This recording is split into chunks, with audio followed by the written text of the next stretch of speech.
Hi, thanks for watching this video for the Status Staffing HR and Ops Z Forum from our May Forum event. Following Michael Bagram's from Bagram's Attorneys presentation on the latest pending changes for the TES Legislation, James Thompson, who's the MD of Status Staffing, is now talking about solutions and opportunities that are available for flexi staffing in atypical employment pending the changes. We hope these are of use and interest to you, and if you have any further questions about TES and how Status or Bagrams can assist you with this, please get in touch. Meantime, enjoy the video.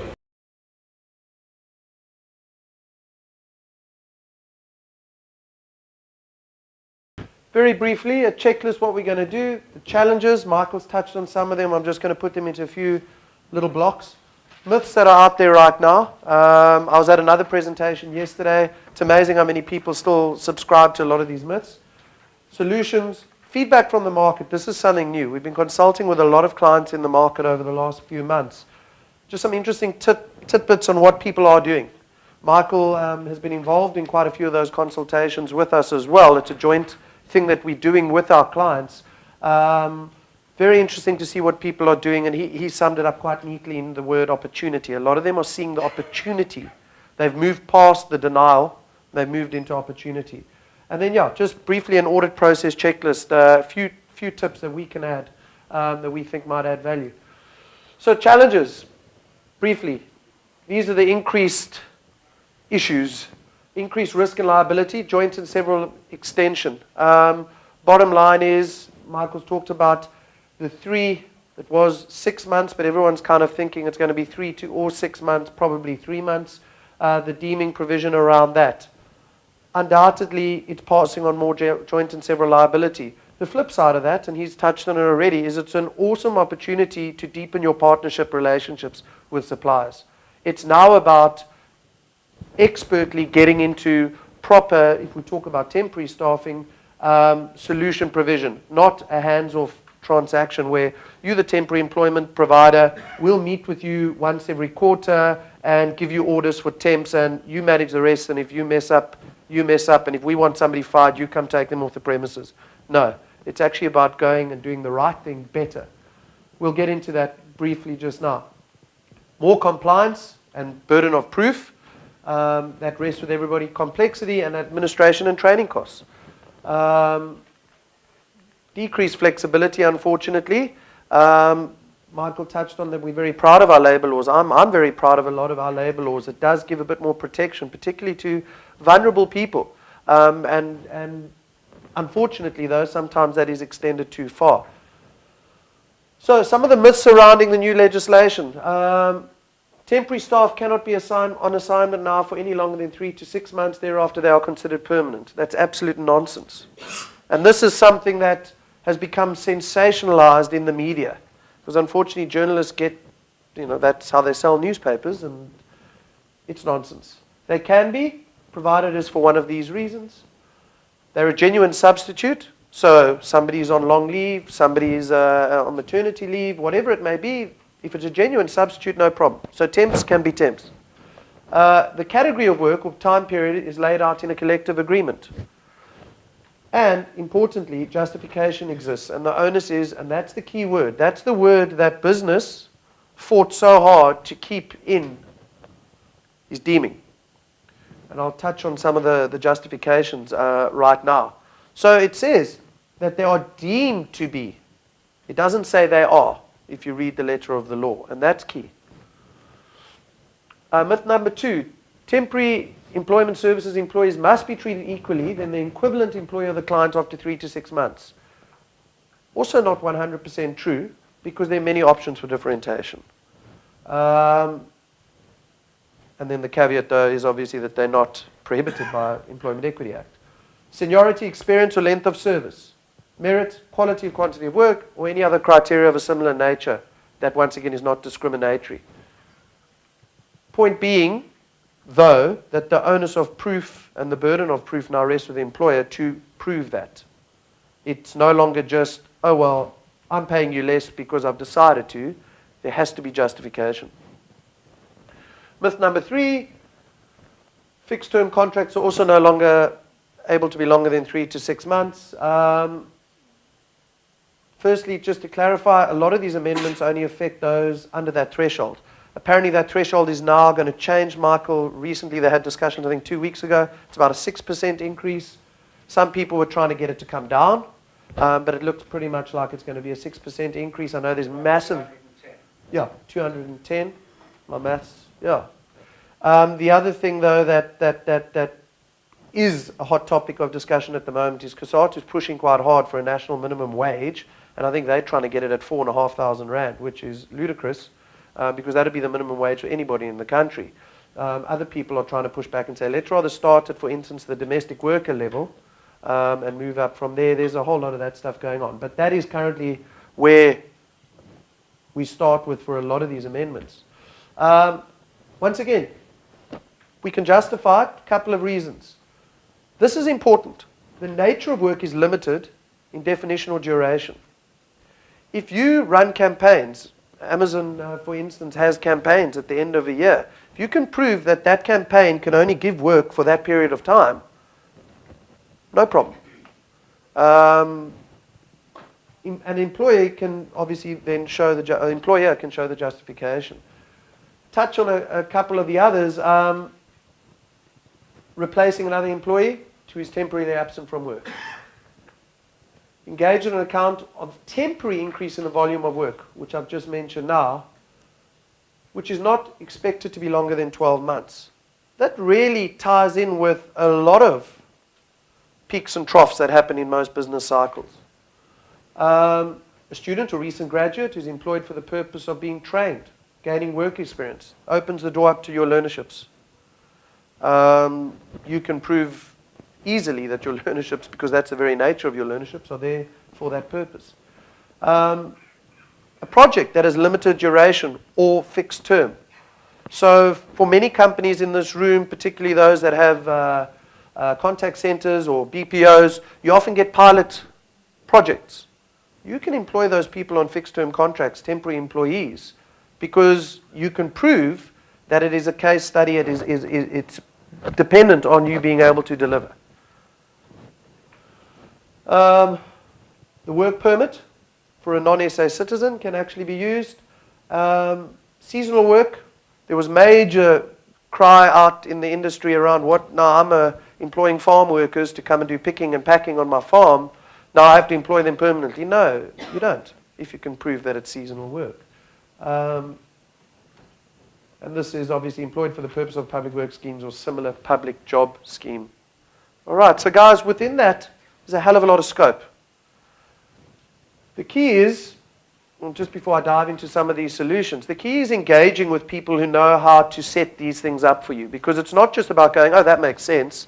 It's about pulling it through into your contracts. It's about pulling it through into your working arrangements, and most importantly, about pulling it through into your partnerships. That is critical. What we're seeing from a temporary employment service perspective is a huge rationalization in our industry. So the recruitment and temporary employment services industry is shrinking in terms of the number of providers, but growing actually ironically in the amount of work out there. The reason it's shrinking in terms of providers is because some of these providers can't be compliant, which is exactly what the law is seeking to do, to cut out the bad practice and cut out those, what we term Bucky Brigade operators, and it's forcing it towards the legitimate players. So this whole thing about temporary employment being a bad word and it's going to be banned, nonsense. But it is going to force better practice, which is great. So training pool, I've already touched on some of that. You could put a solution together that proves that these people are being trained, and only when they are at a certain level will they be made permanent. Learnerships, various other things. Business risk. We cannot afford to employ these people permanent because of the very nature of the work. It's flexible in nature, or it will put the business at risk because it's a pilot project, it's a new line we are starting, whatever it may be. Easy. Outsourcing. outsourcing an entire department or function to a temporary employment service. Now, where this really helps is, what the law states is after 3 to 6 months, the deeming that this employee is there. I'm not obviously paraphrasing, I'm paraphrasing. And they deserve equal treatment to other permanent employees. What a lot of people are now doing is they're going, well, if I don't have any permanent employees in this department, there's no comparative anyway, so there's no need to actually even worry about if anybody's going to be comparing this in terms of equal treatment. Some people are going so far as retrenching in the extreme circumstances and hiring everybody as temps. Simple way of getting around it. Outsourcing the department or function externally. BPO. Big opportunity for people to reevaluate if you want to actually outsource that to a BPO provider. Obviously, outsourcing a department or function to TES can also be extended to outsourcing a function or department to catering services, for instance. Feedback from the market, and this is critical. This is what your peers have been telling us through these consultations. And I promise you, Michael and I didn't talk about that opportunity word beforehand. Maybe it's average minds think alike. A lot of people are seeing this as a great opportunity to do proper research and get their compliance in order. Not just for what's coming, but for what's here right now. We've consulted with some companies who, through going through this process, have realized they've got ghost employees on their books, realize they're not compliant with existing legislation, because it's very rare that anybody's being put under real pressure to do these audits anyway, because we've spoken about the capacity of labor inspectors. There really isn't much happening there. So nobody's coming around and really going in depth with it. It's a great opportunity. So get compliant with what's there, move on to the next phase. With that in mind, a real reassessment of businesses' strategic objectives and needs. I believe that with the new legislation, it's putting a far greater strategic focus on HR and IR than ever before. It's a great opportunity for HR and IR to assist businesses' strategic goals and needs through coming up with some cool, innovative solutions. Implementation of far better processes and systems. We're seeing that starting to happen. People are innovating out there with some really good stuff. I don't have the time to go into too much detail, but once again, it all is leading to achievement of greater results. We're seeing people that weren't looking at flexible workforces, who are going through the process of auditing what they are doing, looking at the company's strategic goals, and suddenly going, why have we never outsourced this department in the past? Or why have we never put these people on part-time contracts? What are we doing with these people? Why don't we put them in a training pool and access learnerships through that and have somebody else manage them? We're seeing actually more, ironically, engagement with temporary employment services and not less. Some companies went the knee-jerk reaction and said, because of those myths, they need to employ everybody permanently. And I think that in some cases, they're doing it for the right reasons. In others, I think they've done it maybe for the wrong reasons. And they're re-engaging and re-looking at it. Briefly, audit process checklist. We have included in the pack, Dermot wrote the article himself in his true style, a little bit, a few fun, cheeky things thrown in, but there's a more detailed audit checklist that we've got there. That is actually based on real consultations that we've done with clients.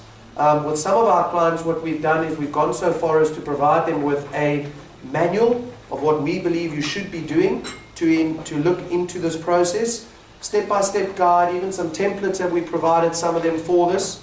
But where we kind of get to as well is we recuse ourselves at that point. And we've got people that we then recommend if companies are wanting to take the step further to project manage it.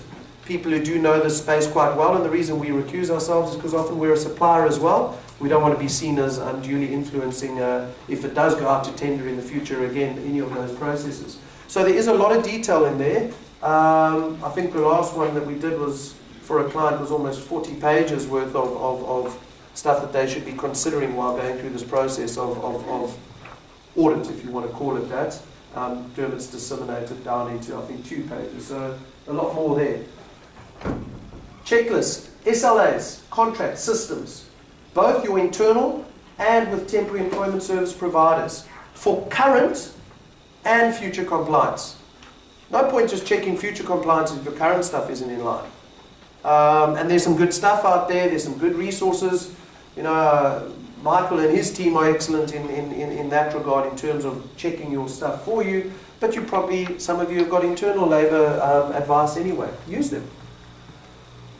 TES, Temporary Employment Services, and internal employee audits. As weird as it sounds, I've mentioned the ghost employees. When people have been doing these audits, they've seen that some of their guys don't have contracts. Perm and temp. Do the audit now. It's a great way to clean up shit. Training and development gap identification has become big. HR, IR staff internally, line management. People are already starting to train with that in mind, with the new legislation in mind. Because at the CCMA, already rulings are being done with that legislation in mind. So if your guys aren't conducting disciplinaries with that one eye on it already, chances are there could be some risk coming down the line for you. And importantly, at the end of it, a nice change management and project plan, which either you're going to manage internally or with an external provider.